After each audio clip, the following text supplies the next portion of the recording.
वैसे आप सबसे पहले तो ये बताया, आप लोगों ने ये नैब की जो तरमीम है कानून के अंदर जो बहाल हुई है, इसको आपने NRO 2 का नाम दिया है। एक तरफ NRO 2 का नाम, दूसरी तरफ पाकिस्तान तहरीक इंसाफ को इस कानून की तरमीम से तोशाखाना 2 केस के अंदर भी फायदा हो रहा है, अल कादिर ट्रस्ट के अंदर भी फायदा हो रहा है। तो एक तरफ फायदा, दूसरी तरफ इसका नाम NRO 2 क्यों? बड़ा आपका इंटरेस्टिंग सवाल है। देखें, जहां तक तो इस कानून का ताल्लुक है, अगर आप पर्सनैलिटीज को छोड़ दें, सिर्फ कानून की बात करें, तो इस कानून के ज़रिए बहुत सारे लोग जो कि मुलव्विस थे करप्शन में, उनको एक छूट दी जा रही है। और इतनी सारी शिकें थी जो पार्लियामेंट ने लगाई इस नैब के कानून में कि नैब कानून इफेक्टिवली बेकार हो जाता है। इसमें सिर्फ मेजर जो कंस्ट्रक्शन में या मेजर जो करप्शन के एलिमेंट्स पकड़े जाए, सिर्फ वही आ सकते हैं। बाकी सियासतदान या फिर पब्लिक ऑफिस होल्डर, उसको आपने एक तरह से निकाल दिया है बाहर करप्शन के दायरे से। उनको प्रोसिक्यूट ही नहीं किया जा सकता है नैब तरामीम की वजह से। तो इमरान खान साहब ने इसीलिए ये केस जो था, ये अपना कहा कि इसको चैलेंज करें इस कानून को, क्योंकि ये जो करप्शन की जंग है, करप्शन के अगेंस्ट जंग है, जो करप्शन के खिलाफ जो जंग है, वो हम हार जाएंगे अगर ये तरामीम जो है वो मंजूर हो गई अदालत के जरिए। तो उन्होंने भरपूर कोशिश की, वकला एंगेज की, अल्टीमेटली अपना खुद भी उसमें पेश हुए। मैंने उनको बताया था कि आप ये जो कानून है, इसका फायदा एक्चुअली हमारे अल कादिर केस में भी होता है और तोशाखाना केस में भी होता है। और अगर ये तरामीम को हम एक्सेप्ट कर लें, जो उन लोगों ने अपने आप को बचाने के लिए की है, जो करप्शन में इन्वॉल्व हैं लोग, लेकिन उसका फायदा हमें भी हो जाता है इस केस में।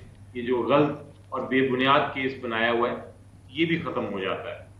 लेकिन खान साहब ने कहा कि नहीं, मेरा केस तो अपनी जगह आप करें कंटेस्ट, उसको मेरिट्स पे कंटेस्ट करें, उसमें तो हम मेरिट्स पे जीतेंगे इंशाल्लाह।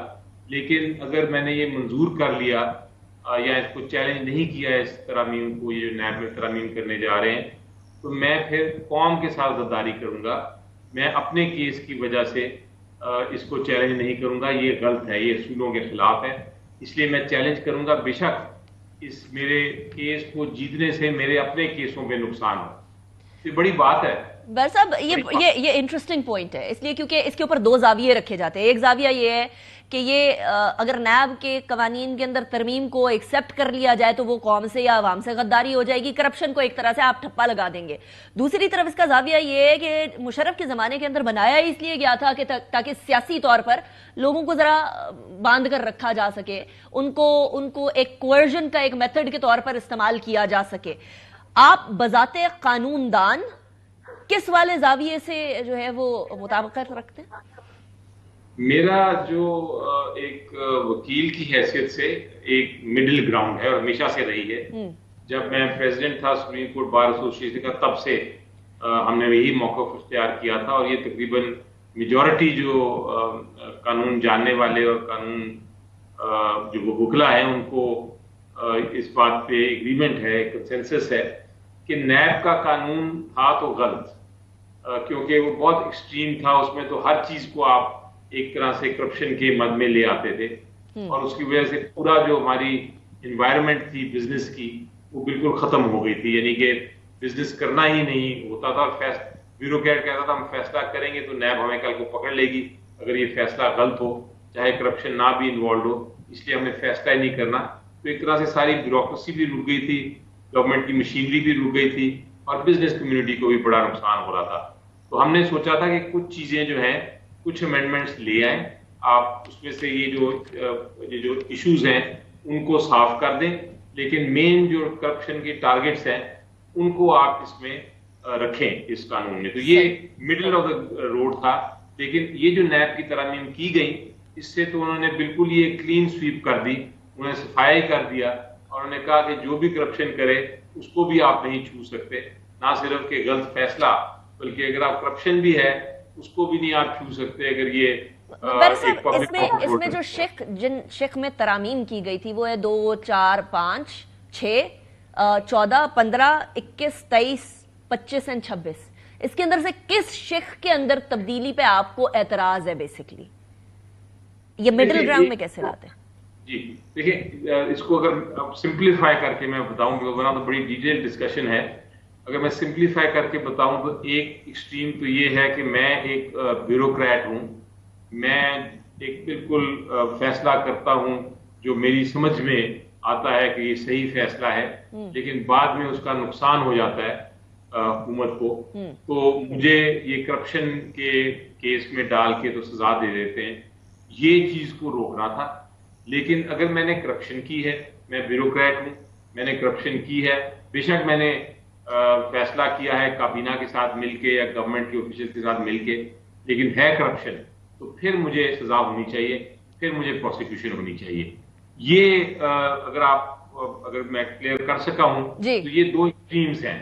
मैं कहता हूं कि जो पहला मैंने आपको एग्जांपल दिया, जो पहली मिसाल दी, वो तो बिल्कुल ही उसमें तो वो तो बड़ी क्लियर है, लेकिन जो दूसरी मिसाल आपने दी है बैरिस्टर साहब, उसमें एक बहुत बड़ा ग्रे एरिया है कि किसने किससे मिलकर करप्शन की इंटेंशन से काम किया। ये एक बड़ा मुश्किल हो जाएगा उसको जज करना। बहरहाल ये भी बता दीजिएगा कि व्हाट नेक्स्ट, पाकिस्तान तहरीके इंसाफ अब इसके बाद क्या करेगी? देखिए, जहां तक ये फैसले का ताल्लुक है, जो सुप्रीम कोर्ट ने फैसला किया है, ये तो अब फाइनल फैसला है। मैं सुप्रीम कोर्ट ने एक अपना असूल के मुताबिक किया है, इसमें कोई आपको कम से कम मुझे एक वकील की हैसियत से इतना कोई प्रॉब्लम नहीं है, क्योंकि अल्टीमेटली फैसला सुप्रीम कोर्ट ने ये किया है कि पार्लियामेंट का काम है कानून बनाना। पार्लियामेंट ने कानून बनाया, उसके बाद पार्लियामेंट ने उसमें तरमीम की। अगर गलत तरमीम है तो ये पार्लियामेंट जाने और अवाम जाने, हमने तो पार्लियामेंट की बात माननी है।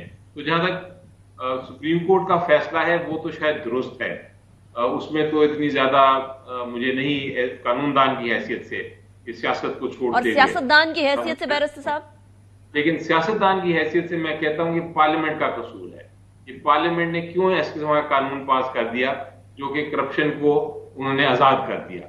और करप्शन को आजाद करने का मतलब यह है कि अल्टीमेटली आपने कौम को नुकसान पहुंचाया, पाकिस्तान को नुकसान पहुंचाया।